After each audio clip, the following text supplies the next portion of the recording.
When you think about real estate, it's easy to just picture open houses and for sale signs. But behind the scenes, it's a whole different ballgame.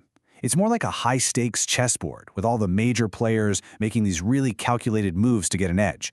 We're talking big strategy, big ambition, and some serious power plays. So that brings us to the big question, right? What's really driving all these huge moves? You see the headlines, but what are the actual strategies at play that are defining who wins and who gets left behind? Well, that's exactly what we're going to break down. All right, first up, and this one's a biggie. It's all about the people. The absolute relentless quest for top talent. In a game like this, attracting the highest performing agents and even entire teams, well, that's like snagging the most powerful pieces right off the chessboard.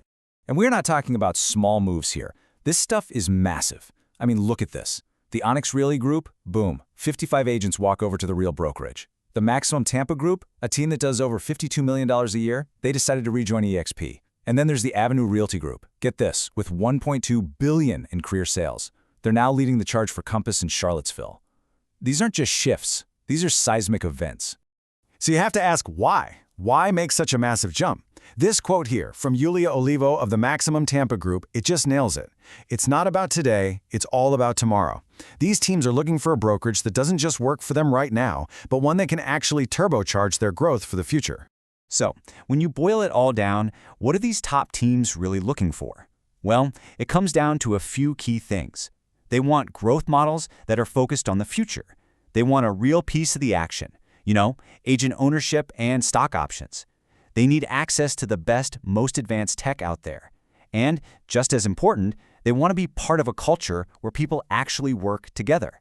They're looking for the whole package. Which leads us right into the next strategy. If you can't just recruit top talent one by one, well, why not join forces? The second major play we're seeing is all about consolidation. Brokerages building these huge power blocks through mergers and acquisitions so they can dominate entire regions. And this really happens in a couple of different flavors. On one side, you've got partnerships. That's like when two Better Homes and Gardens firms in Connecticut decided to team up, combining their strengths while still keeping their own names. Then, on the other side, you have the straight-up acquisition. That's what Avenue Realty did when it absorbed a 59-year-old firm in Oregon to plant its flag in a new market. So two different approaches, same goal, get bigger and stronger. And just to give you a sense of the scale on that partnership we just mentioned, by joining forces, those two firms created a single operation with about 275 agents. I mean, think about that. That is not a small team-up. That's creating a regional powerhouse practically overnight. But these deals aren't just a math problem. This quote from Weno Dominguez at Avenue Realty really gets to the secret sauce. It's often about the culture fit.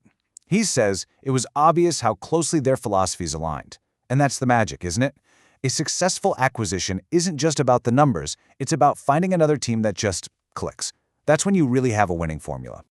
Okay, so you've got the talent, you've joined forces. What's next on the checklist? You expand the map.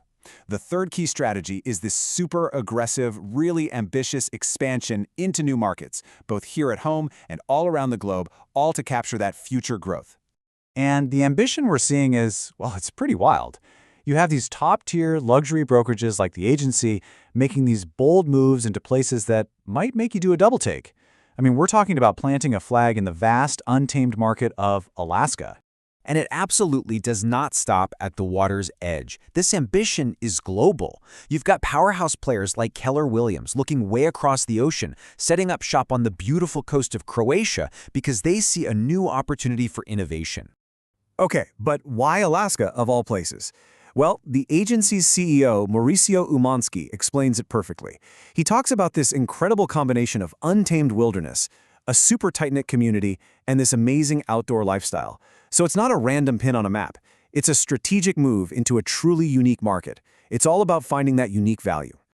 And let me tell you, none of this is happening by accident. This timeline shows a clear, deliberate strategy in action. You see Douglas Elliman debuting a global brand, then pushing into Canada. Meanwhile, Keller Williams is setting its sights on Croatia.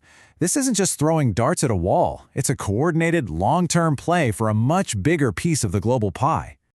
So, we've seen the big moves, go after the talent, merge for power, and expand the map. But what's the next move on the board? The most forward-looking strategies are getting way more nuanced. It's all about the rise of hyper-specialization. Take this, for example, the hyper-luxury division. Sounds intense, right? Well, Elite International Realty in Miami just launched what they call their Signature Collection. This is an invitation-only group. It's only for agents who've proven they can handle multi-million-dollar deals and are trained to work with high-net-worth clients. It's basically creating a boutique white-glove experience for the 1%. And here's another emerging play that's kind of similar. Instead of trying to do everything, some firms are aiming to totally dominate a specific sector. Take Sarhant, for example. They just got picked to handle all the marketing for Ancora, which is a huge new waterfront development in Florida. It's about becoming the undisputed go-to expert in one very profitable niche. So as we wrap up, it all kind of comes down to one big, fascinating question. As this real estate chessboard keeps evolving, which strategy is ultimately going to win? Is it going to be about sheer scale, just getting as big as you possibly can? Or will the winners be the ones with the laser-focused expert precision that comes from specialization? The game is definitely still being played, and the next move could change everything.